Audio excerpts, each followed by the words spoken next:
adik-adik, beberapa lagi ke Felix dalam pertemuan sekolah minggu yang ke-15. Nah, pertemuan sekolah minggu online yang ke-15 ini, Kakak Felix mau ngajak adik-adik untuk ketemu bahas tentang Filemon. Tentang mana Filemon? Kakak punya mantan asuh orang Filemon warna besi di atas. Oke, seperti biasa sebelum ketemu kakak punya sekolah minggu online yang ini, kakak mau tanya baru semua ada sukacita? Kalau ada sukacita, ada mesti balas. Joy. Sukacita. Oke adik-adik, seperti kayak biasa Bang Auli Kato punya sekolah minggu online yang ke-15 ini, Kato landasi dengan doa bersama. Bagaimana sikap doa? Semua lipat tangan, tutup mata, dan Kato mulai berdoa. Dan kebanyakan Tuhan Yesus karena Tuhan Yesus itu baik berkatong semua, sehingga walaupun Kato cuma via online, tapi Kato percaya pernyataan Tuhan Yesus tetap ada berkatong dimanapun saja Kato berada. Sehingga Tuhan Yesus di pertemuan yang ke-15 ini Kato membahas tentang Filemon. Kiranya apa yang nanti Kato bahas bisa Kato memahami dan Kato percaya pernyataan Tuhan selalu ada berkatong. Dalam nama Tuhan Yesus Kato berdoa, amin. Jadi seperti biasa sebelum Kato Kato punya pembelajaran sekolah minggu, Kato landasi dengan firman Tuhan. Hari semua di rumah buka Alkitab dari perjanjian baru yaitu Filemon 1 ayatnya yang ke-8 sampai berakhir pada ayat yang ke-22.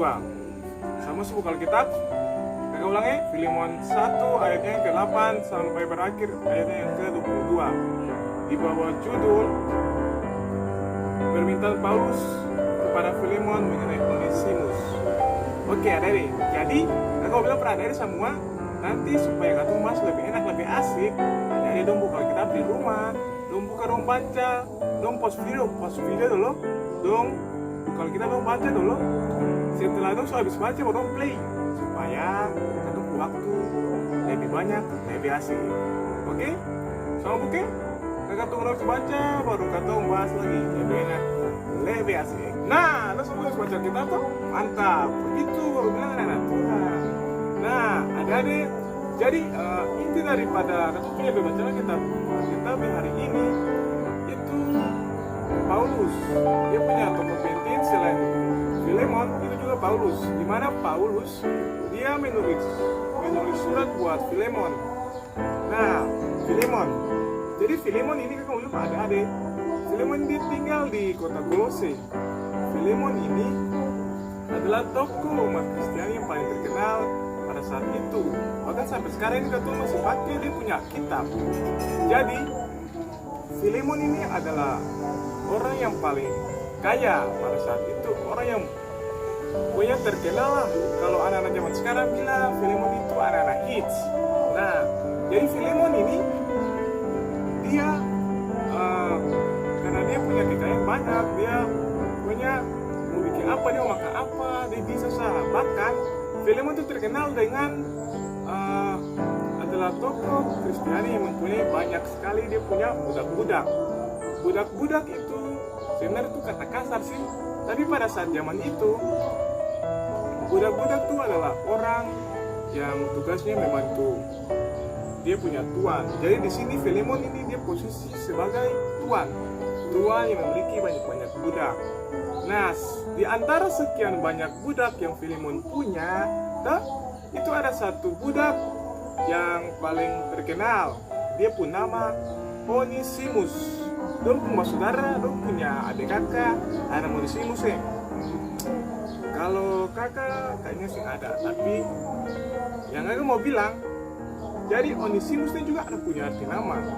Onesimus itu artinya adalah yang berguna, atau Onesimus itu berguna, dia punya arti nama. Nah, tapi cerita yang kakak mau kasih cerita pada adik, dia mau ngajak katong semua bagaimana Onesimus itu siapa, Filemon itu siapa. Jadi begini adik-adik, jadi kan setiap hari budak-budak tinggal di Filemon toh, Filemon punya orang tua. Jadi yang budak nama Onesimus ini setiap hari tuh hidup baik Filemon. Bikin apa, Filemon itu suruh apa dia bikin, Filemon minta tolong apa, gimana dia bikin. Habis di suatu ketika Onesimus ini dia melakukan buat Filemon tadi itu. Nah, di sini saya dijelaskan pasti kesalahan Onesimus itu apa. Entah itu dia mencuri atau dia menyakiti Filemon punya hati. Tapi yang pasti dia melakukan kesalahan yang besar pada Filemon. Dia punya tuan ini. Nah, karena mungkin dia rasa bersalah, dia punya hati kayak rasa garu-garu begitu tuh. Dia memutuskan untuk melarikan diri. Dia pergi, dia mencari dia punya tuan, Filemon itu. Dia melarikan diri ke Paulus. Paulus ini sementara di dalam penjara. Jadi Paulus ini dia menjadi tempat pelarian buat Onesimus ini. Jadi Onesimus ini curhat semua para Filemon yang para Paulus yang dalam penjara itu bagaimana itu keberadaan, dia sulitnya apa, dia rasa berdosa, dia merasa bersalah sehingga dia harus lari, dia pergi jauh daripada kota Kolose, di mana yang biasa sehari-hari dia hidup dengan Filemon itu. Dia curhat sama semua, dia punya hati Pak Paulus. Paulus sih, beta itu begini, beta ini rasa bersalah, rasa berdosa. Akhirnya Paulus ini juga yang menjadikan Filemon itu lebih dekat pada Tuhan. Betul, Filemon juga lebih dekat pada Tuhan kayak sekarang nih. Paulus mempunyai misi yang sama, melakukan hal yang sama juga kepada Onesimus. Jadi Paulus banyak bicara ke Onesimus, Onesimus, usianya begini. Nah sudah bicara. Langsung Paulus tuh ada itu. Paulus bantu Onesimus lipar. Kembali dekat di Filemon lagi dengan cara dia menulis surat. Dulu itu kan secara Facebook tuh, dulu secara Instagram, dulu cuma tulis surat deh. Itu dia juga saya pakai pena master, tapi pokoknya tulis. Nah, Paulus tulis surat par Filemon. Dia punya pokok surat itu yang paling pertama sekali itu dia ingin Filemon toh untuk kembali terima dia pun keberadaan, dia balik ke Kolose, dia tinggal di Filemon, tapi bukan sebagai posisi budak lagi, tapi setara dengan semua yang ada di situ, setara dengan dia punya rekan-rekan semua, yang ada kayak istilah budak-budak par Onesimus lagi. Yang kedua, surat Paulus itu par Filemon mau bilang tuh kalau Paulus tuh ingin menahan Onesimus para nanti bantu Paulus par Tuhan ini memberkatan ini para menurut Paulus. Tapi Paulus juga mungkin begitu, Paulus juga mau minta izin par Filemon, bisa beta pakai Onesimus ini par bantu beta. Nah selanjutnya surat Paulus par Filemon itu mau bilang intinya tuh terima kembali Onesimus menjadi dia punya kesalahan itu. Nah, lalu adik-adik setelah Paulus kirim surat par Filemon dan si Filemon kayak gimana? Ada yang tahu sih? Kalau par zaman di sini tuh, zaman yang saat itu kalau misalnya dia punya budak, Tuhan punya budak melakukan kesalahan, entah itu pencurian, entah itu apa, itu dia punya hukuman itu segan-segan. Kalau yang digantung langsung dibunuh untuk kelasan budak pada saat itu. Tapi Filemon sebagai tuan yang takut Tuhan, sebagai tuan yang hidup dalam kasih, itu Filemon kayak begitu. Filemon ketika mendapat surat daripada Paulus, Filemon langsung sampai 1, 2, 3, Filemon langsung terima.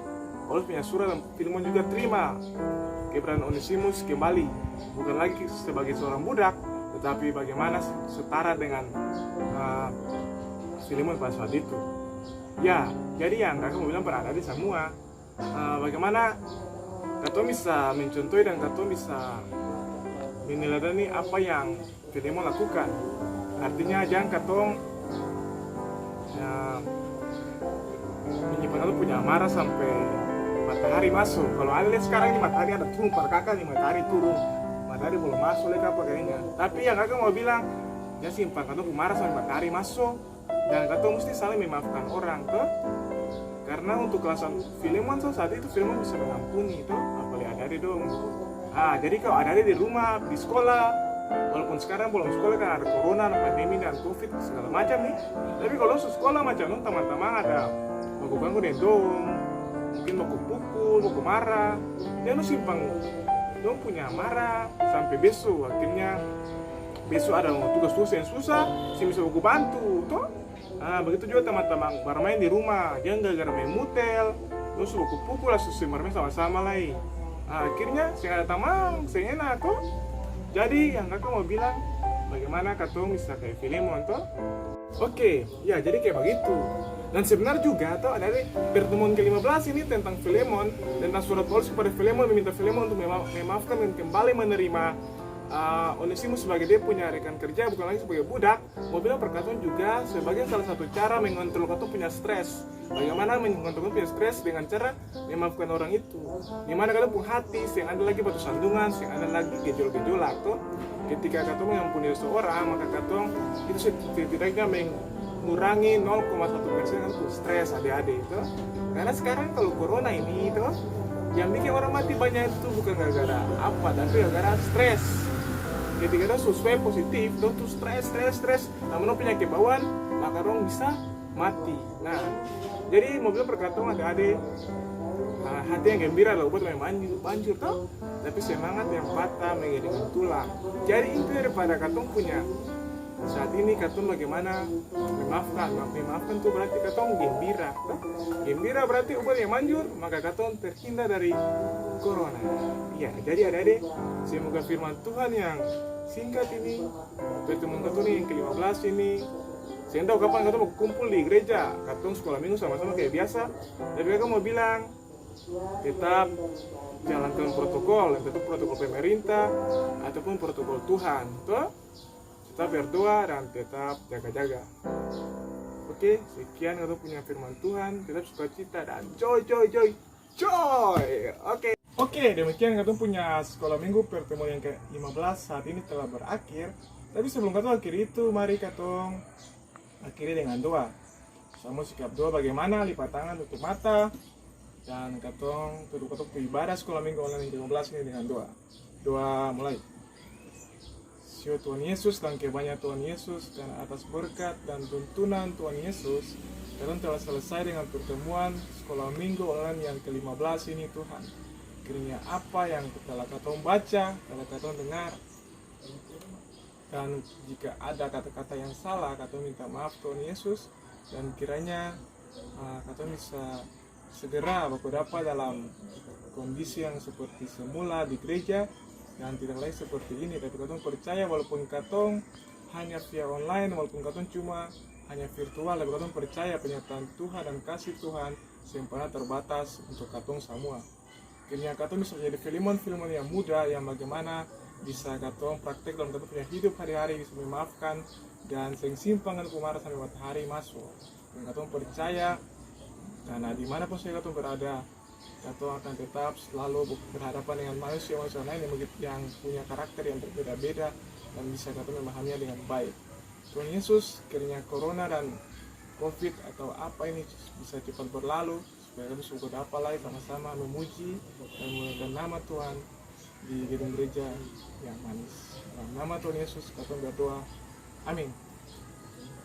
Bye-bye.